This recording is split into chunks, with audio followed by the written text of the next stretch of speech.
Hey folks, Rudy Alpha Investments. Want to give a short video today regarding this kind of huge news at the distributor Wizards of the Coast corporate level.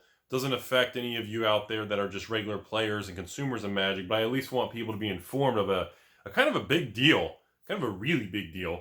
And I just want to kind of lay out what I'm aware of and what my perspective is on it, and we'll kind of see what happens here. But so long story short, one of the five major distributors with Wizards of the Coast with Papa Hasbro is a company called ACD Distribution. ACD is one of the big, I call them the big five distributors, but I guess technically there's like a six, which is like Magazine Exchange, which is like a division of Alliance. I don't know. Point is, I consider one of the big five. Long story short, I believe about 1 to 2 years now, ACD has been in a lawsuit with Wizards of the Coast because Wizards of the Coast wanted to terminate their contract with ACD, and I think 2018 or something, it came up for renewal or something. You can Google it. All the information I'm telling you all is just public information online from the documents and the articles that have already come out. I don't really have any inside or secret stuff, so I'm just telling you what I read online and talking to a couple people. So I guess after that contract renewal came up, Wizards didn't want to renew the contract. For whatever the reason, Wizards and ACD have not been very friendly with each other. This has been going on for quite a long time. Long story short, ACD tried to kind of temporarily kind of engage in a lawsuit to kind of keep the contract or renew it or force something or whatever it is for, I guess, Wisconsin versus the Washington, the different state laws or something.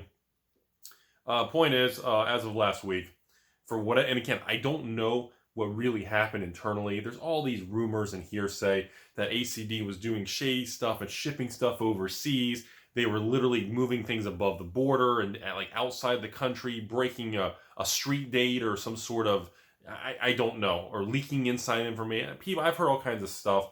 I don't know if any. I think it's all kind of bamboozling, fugazi kind of. It's just point is we don't know. I don't know what happened. All I can tell you is, as of last week, Wizards of the Coast has broken ties with ACD, the entire distributor, which is a monster bombshell in the higher up Magic distribution world. So, I don't know what that means moving forward. I'm being told rumors that they're even going to be cut off. They're not even going to be carrying the new Zendikar product, anything at the end of the year. I'm being told it's almost immediate because Wizards is, I guess, just like middle finger. I have no clue. What I want to report on is, based on what's happening, what does that actually mean? So I got a couple theories.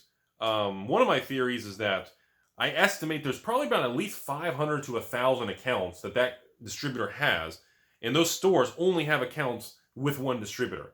So there's going to be a lot of stores that may be out of product or may not be able to get things that are on reserve or order or pre-order, and then they're going to have to go to another distributor. So a lot of other distributors are very excited to try to capture all this business, I'm assuming. And then keep in mind, ACD is not going out of business. They still deal in tons of everything from the Pokemon, others, TCGs, CCGs, tabletops, figures, and they're in all kinds of other stuff. But of course, Magic is, like we all kind of joke about in this, Magic is like the best card game in the world, run by, people argue the worst company in the world. That's kind of the internet meme that a lot of people always say and message me, but that's kind of where we're at. So I wanted to at least let everybody know. Moving forward, this just means more disruptions in the supply distribution chain for the rest of 2020. I know everyone's thinking at the keyboard, like, seriously?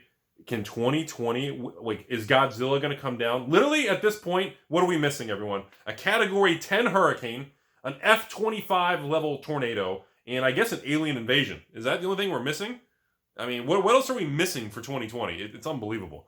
So, my instinct is that I don't think Wizards is going to like drop production or change print runs or anything because they're ending the relationship with one of the distributors. I don't believe that's going to be the case. I think what's going to happen is the other distributors, at least like on the news breaking, they were like sending out memos. Some of them were all excited. Hey, tell your stores, if you have friends who have a store that use them, contact us. And so it feels to me, and again, I don't know, if I had to guess, the relationship between the distributors with each other is probably not exactly on the best terms. I'm just going to lay it out like that.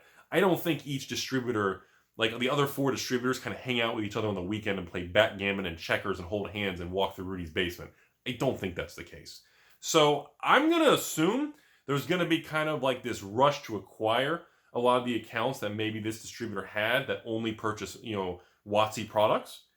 I would assume that would be kind of the whole blood in the water, all the sharks trying to go after it. That's my estimate.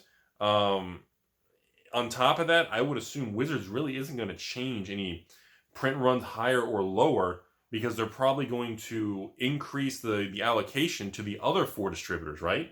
I would assume, like, for example, this is not real, but let's say the initial release of Zendikar booster boxes, we're going to make up a fake number. 99,400 booster boxes. Completely fake news. So let's say they instead of chopping that number up between maybe 5 major distributors, and then of course going to the big box distribution chains for the Walmarts, Targets, and local, Rudy Basement Club, I would assume that number is going to get, instead of divided by 5 distributors, would just be divided by 4. So each one would get a little bit more product. That would be my guess. That's my theory behind it. But again, I don't know. We don't know if maybe all along this has already been happening and they've been trying to slowly reduce their numbers. We have no idea what really led to this, and it's very private stuff. Only probably a handful of people are probably kind of privy to that level of information. Now, I would assume maybe eventually it's going to come out on the internet, or maybe some legal court documents will be posted online or something that can be shared publicly. But until then, we don't really know. But I wanted people to be aware that, with the kind of the supply and distribution and delays and problems, like for Jumpstart, if they're cut off from Wizards, like all the stores waiting on the rest of the Jumpstart from that distributor, I don't think Wizards is going to ship them anything. I don't know. So, yeah, that's kind of what's going on with it. That's really the whole topic today. I just wanted people to be aware that we have 2020 continuing to be kind of a messy dumpster fire. So, yeah, Wizards, I guess, fired an entire distributor. They walked away, and it just, I would just really wish I knew, like, what made such a dramatic impact that would make 2 massive companies part ways like that. We're talking millions and millions of dollars worth of business. But, at this point, I guess, Papa Hasbro, Wizards are probably so powerful, they probably don't care.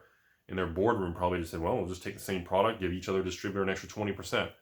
I don't know. So I guess maybe for certain stores that'll be beneficial. For other stores, are going to get cut off. They got to start over with a new company, a distribution.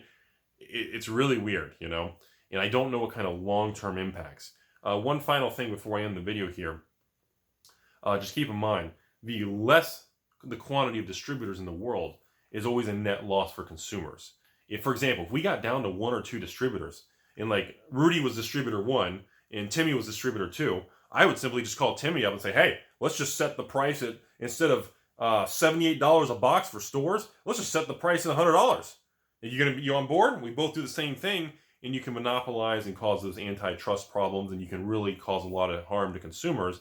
And that's one of the benefits and beauty of having multiple distribution chains, is that each distributor competes for business and it helps keep prices competitive. So things like that are always scary when you have 5 major distributors, 1 falls. Like, what happens in the next couple of years if another one falls and we're down to 3 distributors? It gets to a point where it can get a little scary for consumers. So I just want to lay that last little tidbit out there. But that's all I have. I'm sure I'm going to get a bunch of conspiracy tinfoil hat emails after this video, but I just wanted to share that, yeah, Wizards and an entire distributor parted ways, and 2020 marches on.